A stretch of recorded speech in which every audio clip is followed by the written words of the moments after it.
Toughest exam है India का, UPSC, उसकी 2.5 लाख की फीस को हम 7,500 में कर दिए। और सेम बहुत बढ़िया, वेरी गुड।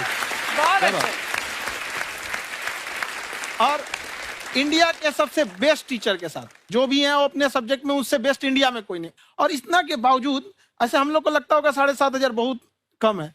एक लड़की ने कहा कि सर शाम वाले बैच को ना मॉर्निंग में कर दीजिए। हम कहे बाबू तो इतना सबके इंडिविजुअल से तो बैच ट्रांसफर नहीं, क्या प्रॉब्लम है? उसने कहा ना शाम में हमको दूसरे के यहाँ बर्तन मांजने जाना होता है। तो हम लोग को लगता है कि जितना ये तकलीफ इससे कई गुना ज्यादा है। और कई बार तो ऐसा लगता है कि वो भी ना ले।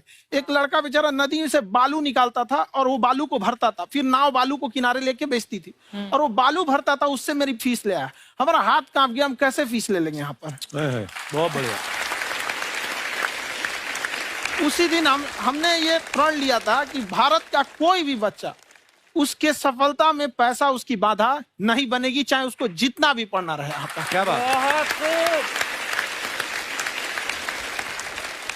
और अर्चना जी, मैं इनके बारे में एक बात, खान सर आपके बारे में मैं एक बात कहना चाहता हूँ। इनका जो स्टार्टअप है ये बूटस्ट्रैप्ड है। अच्छा। मैं साधारण भाषा में बता देता हूँ, ये सेल्फ फंडेड है। इन्होंने अभी तक किसी और से पैसा नहीं लिया है। ये इन्वेस्टर के पैसे से नहीं, इन्होंने खुद इसको बिल्ड किया है। और बल्कि इतना स्ट्रॉन्ग स्टार्टअप है ये कि मैं कहूंगा कि अगर इन्वेस्टर्स को इन्वेस्ट करना हो तो मैं इंडोर्स करता हूँ ऐसे स्टार्टअप्स को। यही सब चीजों को देखते हुए कई लोगों ने धमकी भी दिया था वहां पर। अच्छा। और उसके बाद बम चला दिए और 7-8 बम चला दिए और कुछ ब्लास्ट हुआ। एक बेचारा नया लड़का आया था एडमिशन लेने के लिए, उसकी स्कूटी उड़ा दिया। वो आया था, कहा कि सर हम तो पढ़ने आए थे, हमारा स्कूटी उड़ गया। हमारी ऑफिस उड़ा दिए सब। एक तो पास में आके गिरा और नहीं फटा वो।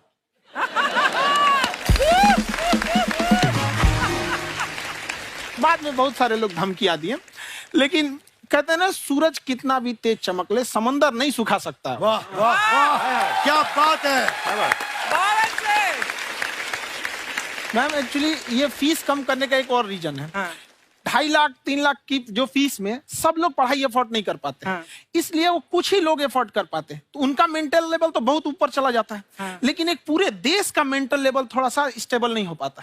तो जब फीस कम रहेगी तो हर वो लड़का तैयारी करने के लिए आगे आएगा जिसका सपना है देश के लिए कुछ करने का। सीटें लिमिटेड हैं, उन्हें को मिलेगी, लेकिन जिन्हें नहीं मिलेगी उसे मिलेगा देश का एक जिम्मेदार नागरिक। तो इस देश को बताओ क्या बात है। हम लोग विश्व गुरु कहे जाते थे, क्यों? क्योंकि दुनिया से लोग हमारे यहाँ पढ़ने आए थे। चाइना से ह्वेनसांग आया, फाहियान आया, आज कोई नहीं आता है। हम लोग का उद्देश्य एक समय आएगा जो फिर आएंगे यहाँ पढ़ने के लिए। क्या बात है। पर आप देखो अर्चना जी, सबसे ज्यादा आईपीएस आईएएस बिहार से निकलते हैं। आप देखो पढ़ाई लिखाई में पॉलिटिशियन बहुत बड़े बड़े निकले हैं। तो ऐसा नहीं है, हर जगह ऑप्शन भी नहीं है वहाँ पे, इंडस्ट्री नहीं है, खेती करेगा तो कोई खास वो नहीं रहे, ऑप्शन भी नहीं है। सही बात है। बिहार की मिट्टी में एक चीज है, जिद तो बहुत जबरदस्त है। कुछ भी नहीं रहेगा तो सब कुछ पाने का उसको जिद रहेगा, करके भी दिखा देगा वहाँ पे, कर देंगे हम यहाँ पे। विवेक सर, आपके बारे में हमने सुना एक बार आप संन्यास लेने चले गए थे। कौन वापस लेके आया आपको? फिर कहाँ तक पहुंच गए थे आप? नहीं, मैं एमबीए की पढ़ाई के बाद मैं ये सोचा था कि अपना जीवन भगवान की सेवा में समर्पित कर दूं। अच्छा जी। बहुत साल मैं वृंदावन में रहा था और गुरुकुल में रहा था। अच्छा। और वहाँ सेवा करना, बहुत अच्छी शिक्षा मिली। मैं बोलता हूँ मेरी असली एमबीए वही थी, मोस्ट ब्यूटीफुल एसोसिएशन। वाह। और मैं वहाँ भगवत गीता पढ़ी, जहाँ मुझे गीता से लगाव हुआ।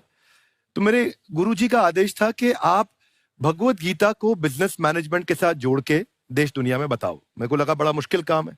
मैंने बाद में देखा कि डॉक्टर स्टीफन कॉवी, जिनकी किताब है 7 habits of highly effective people, आप सबने पढ़ी होगी। उन्होंने बोला मैंने 7 हैबिट भगवत गीता से लिए। और हमारे देश के लोग ऐसे हैं जो मेरी किताब पढ़ते हैं, जो कि 3.5 मिलियन कॉपीज बिक चुकी हैं, और भारत में भगवत गीता नहीं पढ़ते। तो मुझे लगा कि मैं गीता विद मैनेजमेंट के ऊपर आकर के बातचीत करूं। मुझे लगा बहुत कठिन होगा, पर मेरे गुरुजी का आदेश था कि कठिनाई आपको तभी तक दिखेगी जब कठिनाई को देखोगे। तो एक छोटा उन्होंने मुझे बताया, पूछा कि इस कमरे में लाल रंग कितनी जगह है, देखो आप भी एक बार जरा देख के बताओ। तो 7-8 जगह लाल रंग दिख रहा है यहाँ पे आपको। 1 ये 2, वो लाल रंग टी शर्ट पे 3 4 5, ये लाल हो गया 6, उधर लाल हो गया 7, एप्पल लाल, बिल्कुल ठीक 7। पर जब आप लाल रंग ढूंढ रहे थे तो क्या आपको हरा रंग दिख रहा था? Yes no? नहीं। जब आप लाल रंग ढूंढ रहे थे तो क्या आपको काला रंग दिख रहा था? Yes no? नहीं। नो। जिंदगी भी ऐसी है, जो ढूंढोगे वही मिलेगा, बाकी कुछ नहीं मिलेगा। तो उन्होंने कहा कि आप इसी सोल्यूशन पे फोकस करो और गीता के मैसेज को पहुंचाओ। तो मैं बिजनेस मैनेजमेंट के प्रोग्राम्स कॉर्पोरेट्स में करने शुरू किए, क्योंकि गीता पहला मोटिवेशनल सेमिनार जो पृथ्वी के इतिहास में कपिल जी हुआ, वो कृष्ण ने दिया था। पहले मोटिवेशनल स्पीकर इस पृथ्वी के इतिहास के कृष्ण थे, जिन्होंने अर्जुन को रणभूमि में मोटिवेट किया था। बड़ी पेशेंस कृष्ण ने अपने लीडरशिप क्वालिटी से दिखाई, वो मुझसे मुझे बड़ा इंस्पायर किया, वो चर्चा ने इंस्पायर किया और डिस्कशन ने इंस्पायर किया। तो उस डिस्कशन को मैं आज भी लेके चलता हूं अपने साथ। कहां सर, हमने सुना है आप 5 स्टार में रुके थे कल और नीचे जाके वड़ा पाव खाने गए आप रेहड़ी पे। एक्चुअली क्या है ना कि वहां जो चीजें सीखने को मिलती है ना, खाली पेट और खाली जेब इंसान को जो सिखाते हैं वो किसी यूनिवर्सिटी कॉलेज में नहीं सिखाया जाता। और गरीबी बड़ा बेशरम चीज होती है। तो कहते हैं कि मौत भी तू जल्दी आया कर गरीब के घर में, कफन का पैसा भी खर्च होता है दवाइयां खरीदते खरीदते। हाय हाय हाय, क्या बात है। और खान सर की खासियत ये है कि जिसको तो पढ़ना है, जिसको एजुकेशन चाहिए, वो तो इनका वीडियो देखते हैं, लेकिन वैसे भी कई लोग, जैसे अर्चना जी बात करी थी, कहती मैंने जब देखना शुरू किया तो मैंने बैक टू बैक इतने सारे वीडियोस देखे, क्योंकि आपका जो तरीका जो बोलने में, एक तो इनकी जो टोन है पढ़ाने में, और साथ साथ में जो ह्यूमर आता रहता है, तो उसकी वजह से और भी इंटरेस्टिंग हो जाते हैं आपके वीडियो। शुरुआत में हम लोग जब स्टूडेंट लाइफ में थे, या हम कई स्टूडेंट को भी देखते हैं, वो बेचारे जब थक जाते हैं तो आपका शो देखने लगते हैं। तो शुरू में हमको लगता था जब कि अरे यार हमारी पढ़ाई उसके लिए है, लेकिन पढ़ाई में थक जाता है, शो देख के नहीं थक जाता। तो हमने सोचा दोनों को मिक्स कर देते हैं। तो हमने उसको, और आज आपको पता नहीं हमने भी यही किया है। मिक्स करने। हमारे एजुकेशन सिस्टम में 2 कमी है, एक एजुकेशन की, दूसरा सिस्टम की। आप पटना से हैं ना? हाँ। हमें भी पटना पसंद है। बस कोई पटाने वाला चाहिए। नहीं, मजाक नहीं कर रहे हैं। आपका जो चैनल है, हम दिन में 10 बार आपके चैनल को सब्सक्राइब करते हैं। दिन में? अरे हाँ, और बेल आइकन तो हम इतना जोर से दबाते हैं कि बाकी यूट्यूब वाले बाहर निकल के देखते हैं कि ये कौन है जिसने इनका चैनल इतना जोर से दबा दिया बेल आइकन। बुढ़िया, तो शर्म नहीं आती है? आते ही फ्लर्ट शुरू कर दिया ना तूने। तो जाते हुए करते हैं क्या? विवेक जी नमस्ते। आपसे एक काम था छोटा सा, कर देंगे आप? ये क्यों करेंगे? नहीं, गुरुजी हमेशा अपने वीडियो में कहते हैं कि विवेक से काम लो, विवेक से काम लो। विवेक मतलब दिमाग से काम लो आप। हाँ, तो विवेक जी अपने दिमाग से ही काम लेंगे। बहुत दिमाग है उनके पास। ये देखिए, जो आदमी, आपको मैं बताइए, जो आदमी बिना फिल्म किए कपिल शर्मा शो में आ गया, कितना दिमाग होगा उसके पास। लेकिन एक बात है जिसकी वजह से हम आप तीनों से नाराज हैं। क्यों? क्या बात? हर चीज में मोटिवेट मोटिवेट मोटिवेट क्या होता है? सच कह रहा है, जब भी ये शब्द सुनते हैं हमें लगता है कोई हमें चिढ़ा रहा है। बदल दीजिए ना, खाली मोटिवेट बोलना ही क्यों जरूरी है? कुछ और कीजिए। रोटी वेट, छोटी वेट, पतली वेट, कुछ भी बोलिए, मोटिवेट हटाइए। तो गुड़िया, तू भी एक्सरसाइज किया कर ना, देख डॉक्टर साहब ने कितना वजन कम किया है, तू भी कर ले। ठीक है, फिर मोटिवेट से ही चला लेंगे।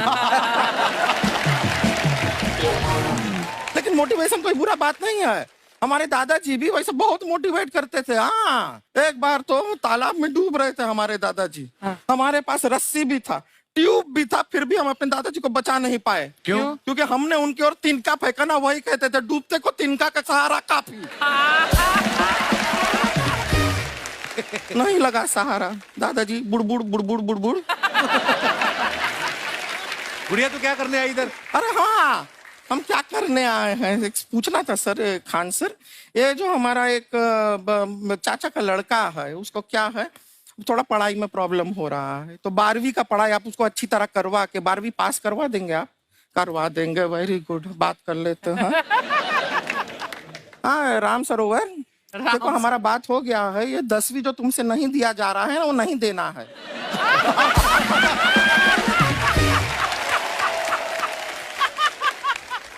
टेंशन नहीं है, 10वीं का खान सर से बात हुआ, ये सीधा 12वीं पढ़ा के पास कर देंगे। अरे ऐसे नहीं होता, पहले 10वीं पास करनी पड़ेगी, फिर 12वीं होगी ना। ऐसा कोई जरूरी नहीं है ये सीक्वेंस। हमारे मौसा जी थे, उनसे ना 10वीं हुई ना 12वीं हुई, अभी 3 दिन पहले सीधा उनकी 13वीं हुई। एक्चुअली क्या है, पढ़ाई लिखाई का हमको बहुत ज्यादा नॉलेज है नहीं। गांव में पढ़े हैं ना सर, स्कूल कहाँ होते थे अर्चना जी, गांव में स्कूल नहीं था, पेड़ के नीचे पढ़ते थे हम। यहाँ तक कि हमारे पास ब्लैक बोर्ड भी नहीं था। हमारे मोहल्ले की जो भैंसिया थी उसको खड़ा करके टीचर उसके ऊपर लिख के पढ़ाती थी। मजाक नहीं कर रहे हैं। और आप तो समझ रहे हैं, अभी ब्लैक बोर्ड की एक अटैच डस्टर था ब्लैक बोर्ड का, समझ रहे हैं ऐसा, वो पीछे से आता था, लिखा हुआ मिटाता था और चला जाता था। ये तो कुछ भी नहीं है। एक बार क्या हुआ, हमारा स्कूल शुरू हुआ, शुरू होते ही 2 महीने के लिए छुट्टियां हो गई। क्यों? ब्लैक बोर्ड ने बछड़ा दिया था ना। तो वैसे आप लोग ना इतने ज्ञानी हैं, सब कुछ जानते हैं। आपसे एक टेक्निकल सवाल पूछे। एक बार ना 4 दोस्त थे, 4 दोस्त, साम दाम दंड भेद। वो डिसाइड करते हैं कि चलो एक गेम खेलते हैं, तो टीम्स बनाते हैं। तो साम दाम ने एक टीम बनाया। इस पे भेद को बहुत गुस्सा आया, पता है क्यों? क्यों? क्योंकि भेद को दंड मिलाना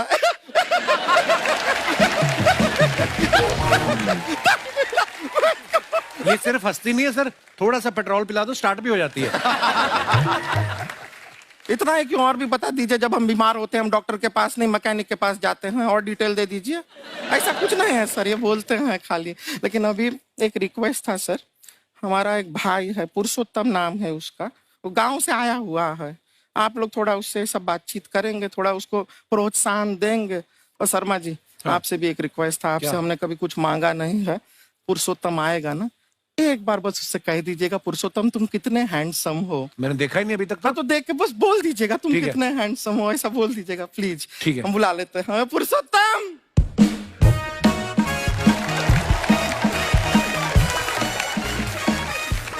ये पुरुषोत्तम है। वाह, तेरा भाई बड़ा हैंडसम है। तो हमारे खानदान में सब हैंडसम है, ज्यादा चापलूसी करने का जरूरत नहीं है। देखा हमारा यहाँ पे कितना चलता है। 1 नंबर दीदी, 1 नंबर। सब लोग हैं, नमस्ते कर दो। ये बड़ा अच्छा लड़का है, गांव में ना भैंस चराता है, इसको थोड़ा मोटिवेट कीजिए ना।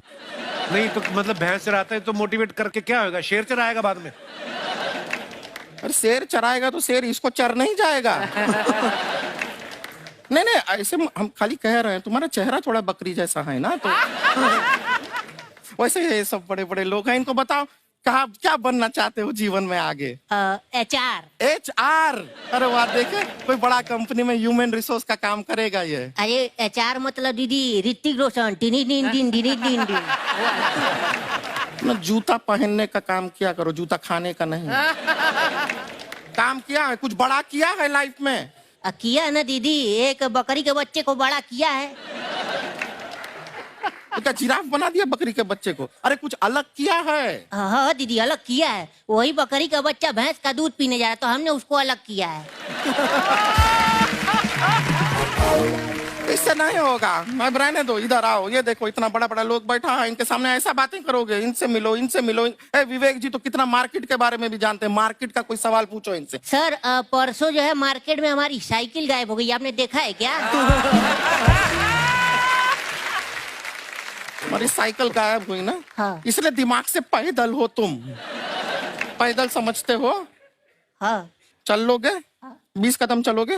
हाँ। घूमो जरा, अभी 20 कदम चल के दिखाओ। निकलो।